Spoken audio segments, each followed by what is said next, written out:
তখন সে এসে বলছে তুমি কেন করোনি, তার মানে তুমি গুপি কাজ করছো, এটা টার্ম কয়েন করা হয়েছে। 2008-2009 সালের দিকে প্রেম করতেন পশ্চিমবঙ্গের দুই তারকা স্বস্তিকা মুখোপাধ্যায় ও পরমব্রত চট্টোপাধ্যায়। দুজনের প্রেমটা ছিল প্রায় বছর দুয়েক। ততদিনে স্বস্তিকার ডিভোর্সের মামলা চলছে। সেই কঠিন সময়েই পাশে পেয়েছিলেন পরমব্রতকে। সম্প্রতি YouTube channel straight up with শ্রীতে পরমব্রত কথা বলেন স্বস্তিকার সঙ্গে বহুল চর্চিত বিচ্ছেদ নিয়ে। এই ধরনের অভিজ্ঞতা একজনকে আরো অনেক বেশি তার নিজের শিকড়ে ফিরিয়ে দেয়। পরমব্রত ও স্বস্তিকা নিজেদের সম্পর্ক লুকাননি, এমনকি বিচ্ছেদের পরেও একে অপরকে নিয়ে কথা বলতে দ্বিধা করেন না। বিচ্ছেদের পর এখন স্বস্তিকার সঙ্গে কেমন সম্পর্ক পরমব্রতর? একসঙ্গে কাজ করতে কতটা স্বাচ্ছন্দ্য বোধ করেন তারা? কেন ভাঙ্গনের পথেই বেছে নিয়েছিলেন দুজনে? পরমব্রত জানান, স্বস্তিকার সঙ্গে সম্পর্ক থেকে বেরিয়ে আসার সিদ্ধান্ত তারই ছিল।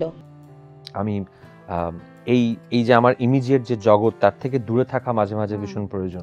হ্যাঁ, একটা ব্রডার পার্সপেক্টিভ আসে, একটা ওপর থেকে দূর থেকে দেখাটা মাঝে মাঝে খুব অবজেক্টিভিটির জন্য জরুরি। আমাদের প্রায়ই দেখা হয়, কথা হয়। আমরা 2 বছর একসঙ্গে ছিলাম। সেই 2 বছরের মধ্যে একটা বড় সময় এমন ছিল যেটা খুব সুন্দর ছিল। সেটাকে আমি সারা জীবন সুন্দর স্মৃতি হিসেবে মনে রেখে দেব।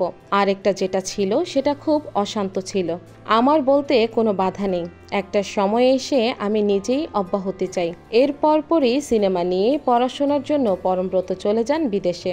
তারপর যখন ফেরত আসেন ততদিনে অনেকটাই ভরে গিয়েছে ক্ষত। কিন্তু প্রথম দিকে তাহলেও চোখাচোখি হলে কিংবা মুখোমুখি হলে একটু ঘাবড়ে যেতেন। তবে ধীরে ধীরে সেই দ্বিধাও কেটেছে। মানুষের বিবর্তন যেভাবে ঘটে, যেভাবে মানুষ যেখানে এসছে আজকে, তাতে এরম একটা ঘটনায় যে একটা ভিশাস ট্রোলিং হবে সেটা আমরা কিছুটা প্রত্যাশা করেছিলাম। সেই সময়ের আমি আর আজকের আমির মধ্যে অনেকটা পার্থক্য আছে। সেই সময় ওর সঙ্গে কথা বলতে একটা অস্বস্তি হতো। স্বস্তিকারও মানুষ হিসেবে অনেক বিবর্তন ঘটেছে। আমি যে স্বস্তিকাকে চিনতাম যখন আমরা একসঙ্গে ছিলাম, সেই স্বস্তিকা আর এই স্বস্তিকার মধ্যে অনেকটা ফারাক। সেটা আমি দেখতে পাই, ওর কথা শুনলে বুঝতে পারি। যে এরকম ভাবে বা যে বিষয়গুলো নিয়ে কথা বলে, আমরা যখন একসঙ্গে ছিলাম আজ থেকে 16 বছর আগে ভাবতেও পারতাম না।